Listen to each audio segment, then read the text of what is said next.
सपनों की ओर बढ़ते हुए नए दिन और नई उम्मीदों के साथ आपका स्वागत है। दोस्तों, इस वीडियो में हम जानेंगे कि अधूरा ज्ञान हमारे लिए कितना खतरनाक हो सकता है। अधूरे ज्ञान के साथ हम कोई कार्य शुरू तो कर सकते हैं, पर हम उस कार्य की बुलंदी तक नहीं पहुंच सकते। एक समय की बात है, गौतम बुद्ध के हजारों शिष्य उनके पास अध्ययन करने आते थे। गौतम बुद्ध से कोई भी शिष्य जब किसी भी चीज का ज्ञान प्राप्त कर लेता था तो उसे किसी दिशा में लोगों को जागरूक करने तथा शिक्षा देने के लिए भेज दिया करते थे। बुद्ध का एक शिष्य बुद्ध के आश्रम में लगभग 6 सालों से था। वह शिष्य महात्मा बुद्ध के पास आया और बुद्ध से कहा, मुझे यहाँ आए लगभग 6 साल हो गए हैं। मेरे बाद कितने ही शिष्य यहाँ आए, उनमें से सभी शिष्यों को आपने ज्ञान देने के लिए किसी न किसी दिशा में भेज दिया, लेकिन मुझे अभी तक नहीं भेजा। आखिर ऐसा क्यों?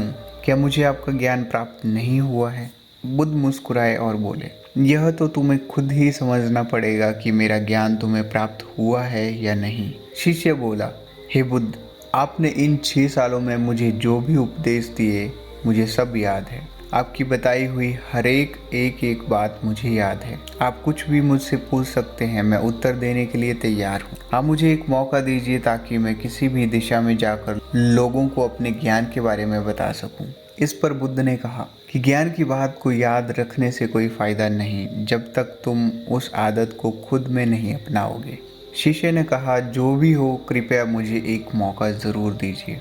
आप मुझ पर भरोसा रखिए, मैं सभी को अपने ज्ञान से प्रभावित कर सकता हूँ। मैं लोगों को ऐसी बातें बता सकता हूँ जिनसे उनके जीवन में शांति आ जाएगी और वह अपना जीवन शांतिपूर्ण तरीके से बिता पाएंगे। तो फिर बुद्ध ने कहा, अभी तुम तैयार नहीं हो। जब तुम तैयार हो जाओगे तो मैं फिर तुम्हें खुद ही किसी दिशा में जाने के लिए बोल दूंगा। शिष्य ने कहा, क्या आपने मुझे इन 6 सालों में इतना भी ज्ञान नहीं दिया कि मैं किसी को प्रभावित ना कर पाऊं? बुद्ध ने कहा, ठीक है, तुम पूरब दिशा की ओर चले जाओ। वहां तुम्हें एक गांव मिलेगा।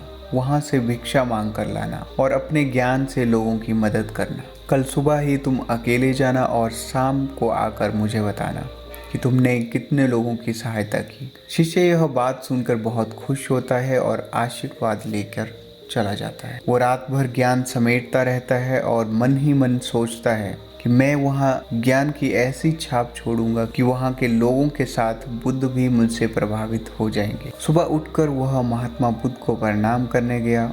उसने प्रणाम किया और पूरब दिशा की ओर निकल गया। शाम को जब वह वापस आया तो बुद्ध ने देखा शिष्य के माथे पर चोट लगी है और खून भी बह रहा है। बुद्ध ने उसे पट्टी की और पूछा, तुम्हें यह चोट कैसे लगी है? शिष्य ने कहा, वहाँ के लोग बेहद ही दुष्ट हैं, उनमें जरा भी बुद्धि नहीं है। मैं उस गांव में भिक्षा लेने गया पर किसी ने मुझे भिक्षा नहीं दी, सब मुझे गालियां ही दे रहे थे।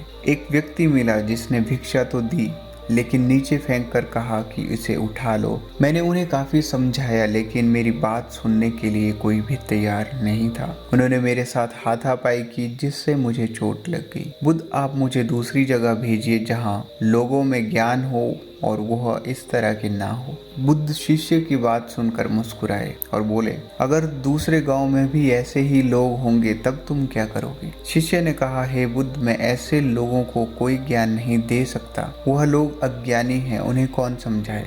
बुद्ध ने कहा, वे लोग अज्ञानी नहीं बल्कि ज्ञानी हैं। उनके पास बहुत ज्ञान है परंतु उनके पास खुद का ज्ञान है। अगर तुम किसी दूसरे के ज्ञान को चोट पहुंचाओगे तो वह भी ऐसा ही करेंगे। तुम्हें ऐसे लोग हर जगह मिलेंगे जो तुम्हें अपना ज्ञान देंगे। बुद्ध ने कहा, आज तुम आराम करो, कल शाम मेरे पास आना। शिष्य बुद्ध को प्रणाम करके चला गया। अगली शाम जब वह वापस बुद्ध के पास आया तब वहाँ बुद्ध के एक और शिष्य भी मौजूद थे। उसके हाथ में भी चोट लगी हुई थी। बुद्ध ने शिष्य के हाथ पर चोट देखकर उस पर पट्टी की और उससे पूछा, तुम्हें यह चोट कैसे लगी?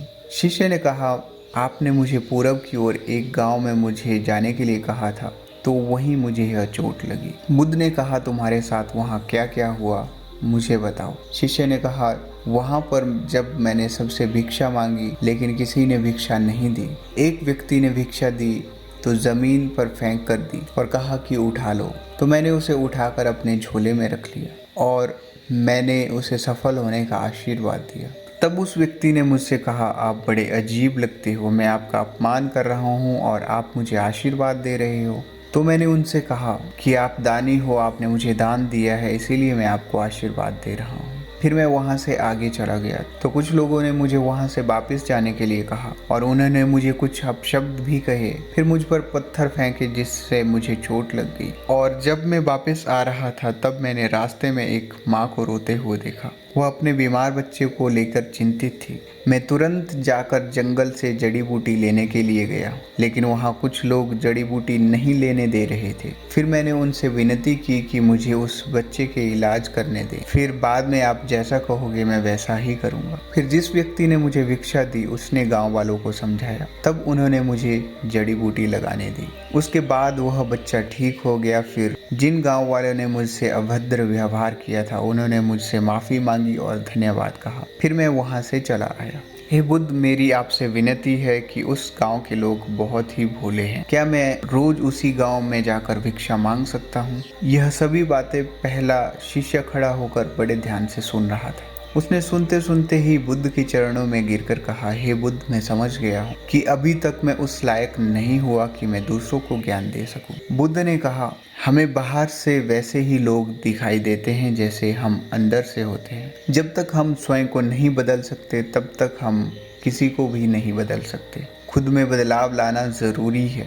अपने आप में ही बदलाव लाकर हम दुनिया जीत सकते हैं। दोस्तों, इस कहानी से हमें बहुत ही अच्छा संदेश मिलता है कि हमें अपनी आत्मा में परिवर्तन लाने की कोशिश करनी चाहिए, और जब हम स्वयं में परिवर्तन लाते हैं तो हमारा प्रभाव आसपास के लोगों में भी होता है। दूसरे शिष्य के तरीके ने हमें समझाया कि जब हम खुद में सुधार लाते हैं तो हमारी क्षमता और समझ में भी सुधार होता है और फिर हम दूसरों की मदद कर पाते हैं। इस कहानी के माध्यम से हमें यह भी सीखने को मिलता है कि हमें दूसरों को बदलने की कोशिश नहीं करनी चाहिए, बल्कि हमें खुद को बदलना चाहिए। इस कहानी का संदेश सफलता और सुख केवल बाहरी परिस्थितियों पर निर्भर नहीं करता, बल्कि हमारे अंदर आत्मविश्वास, समझ और आत्मा में छिपी शक्तियों पर निर्भर करता है। इस कहानी के माध्यम से हमें यह भी याद दिलाया जाता है कि हमें दुनिया को बेहतर बनाने के लिए खुद में परिवर्तन लाना होता है और इस प्रक्रिया में हमें सबका साथ लेना होता है। तो उम्मीद करता हूँ दोस्तों आपने इस कहानी से ज़रूर कुछ ना कुछ सीखा होगा। वीडियो अच्छा लगा वीडियो को लाइक और शेयर जरूर कीजिएगा, और चैनल पे अगर पहली बार आए हो या अभी तक सब्सक्राइब नहीं किया,